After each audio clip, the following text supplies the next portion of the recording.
Hello বন্ধুরা, তোমরা সকলে কেমন আছো? আশা করি সকলে তোমরা খুব ভালো আছো আর আমিও খুব ভালো আছি। অনেকদিন পর তোমাদের সাথে শেয়ার করতে এলাম একটি ভিডিও। তো দেখো, এখানে আমার মা গান করছেন এই আশ্রমে। তো সেখানে আমিও কিছু বক্তব্য রাখার জন্য গিয়েছিলাম। তো এই ভিডিওটা অনেকদিন ধরেই ভাবছি পোস্ট করব, তো করা হয়নি। তো আজকে হঠাৎ করে মনে হলো যে না, বন্ধুদের সাথে ভিডিওটা শেয়ার করেই ফেলি। তো ব্যাপারটা হচ্ছে যে এই সুন্দর সুন্দর স্মৃতিগুলো আমি ভিডিও শেয়ারের মধ্যে দিয়ে নিজের কাছে ধরে রাখতে চাই। কেননা একটা সময়ের পর যখন ফোন চেঞ্জ হয় তখন কি হয়, এগুলো সব আমরা ভুলে যাই। তো দেখো, এখানে রামকৃষ্ণের জন্মবার্ষিকী উপলক্ষে যে প্রোগ্রামটির আয়োজন করা হয়েছিল, তো সেখানে আমার কিছু একটা বক্তব্য ছিল। তো যিনি ভিডিওটা করেছিলেন উনি সবটা সেইভাবে করতে পারেননি। তো যেটুকু ক্লিপস আমার কাছে এসেছে সেটাই আমি তোমাদের সাথে শেয়ার করছি। অবহেলিত তো প্রোগ্রামের শেষে যেটুকু শুনবেন সেই সম্পর্কে কেমন লাগলো সেটা অবশ্যই কমেন্টে জানাবেন। বাই। আর কোনো ভুল ত্রুটি হলে অবশ্যই ক্ষমা করবেন। যারা রয়েছেন তাদের থেকে বয়সে আমি অনেকটাই ছোট। যদি কোনো ভুল ত্রুটি হয়ে থাকে আমাকে আপনারা নিজ গুণে ক্ষমা করবেন। ঠাকুর শ্রী রামকৃষ্ণ পরমহংসদেব ছিলেন ঊনবিংশ শতকের এক তন্ময় সাধক, যিনি ভগবত প্রেম, ভক্তি ও আধ্যাত্মিক সাধনার চরম পরাকাষ্ঠা, ভগবত কৃপার জ্বলন্ত প্রতীক। তাকে আমরা ঠাকুর বলি। আপামর ভক্তিযুত সৌন্দর্য, অভিনয় গুণ, প্রতিভা, মনন ও মেধায় এক অননুকরণীয় ব্যক্তিত্বে সমাজে এক বিশেষ স্থান অর্জন করতে সক্ষম হয়েছিলেন। আর এই দুজনের মধ্যে, অর্থাৎ ঠাকুর ও বিনোদিনীর মধ্যে যোগসূত্র সাধনের কাজটি যিনি করেছিলেন তিনি হচ্ছেন ঠাকুরের গিরিশ, বিবেকানন্দ যাকে যিশি বলে ডাকতেন।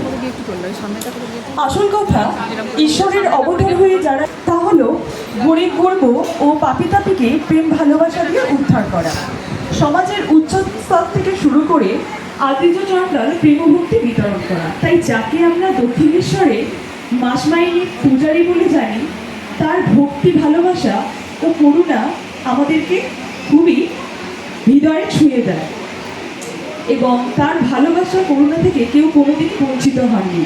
তার কথা যত মত ও তত পথ, এই কথা, এই বাণী আমাদের সকলকে ছুঁয়ে যায় এবং সেই লক্ষ্যে যত তিনি ঠাকুরকে বকলমা দিয়ে বলেছিলেন, আমার সমস্ত কিছু, অর্থাৎ আমার সুখ দুঃখ, পাপ পুণ্য, জ্বালা যন্ত্রণা, অসুখ বিসুখ সহ সমস্ত কিছু সেই ঠাকুরের পায়ে, অর্থাৎ নিজেকে অর্পণ করেছিলেন। আর তার ফলাফল হলো এই মতিভ্রষ্ট মাতালি একদিন ঠাকুরকে ব্যাস, বাল্মীকি ও সাক্ষাৎ নররূপী নারায়ণ হিসাবে বর্ণনা করেছিলেন। ঠাকুর যে একই দেহে রাম এবং কৃষ্ণের একক অবতার শ্রী রামকৃষ্ণ, এ বিষয়ে তিনি সকলের সন্দেহে কুঠারাঘাত করেছিলেন। আজ এই পুণ্যদিনে সমাজের নিচুতলার মানুষদের ঠাকুর কিভাবে কৃপা করেছিলেন সেই কথা আমি আপনাদেরকে মনে করিয়ে দিয়ে আমি নিজেকে খুব ধন্য মনে করছি। সকলের মতিগতি স্থিতি লাভ হোক, আপনাদের সকলের ভালো হোক, এই বলে আমি আমার বক্তব্য শেষ করছি।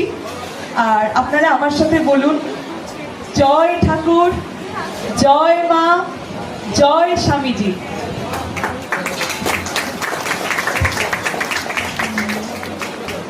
প্রিয়া বাক তরুণ প্রজন্মের প্রতিনিধিত্ব করলো। এ থেকে আমরা বুঝতে পারছি আমাদের তরুণ প্রজন্ম এগিয়ে চলেছে। আর ওর সবচেয়ে বড় পরিচয় হলো শ্রীমতী মায়া বাক এবং দুলাল বাক, আমাদের এখানকারই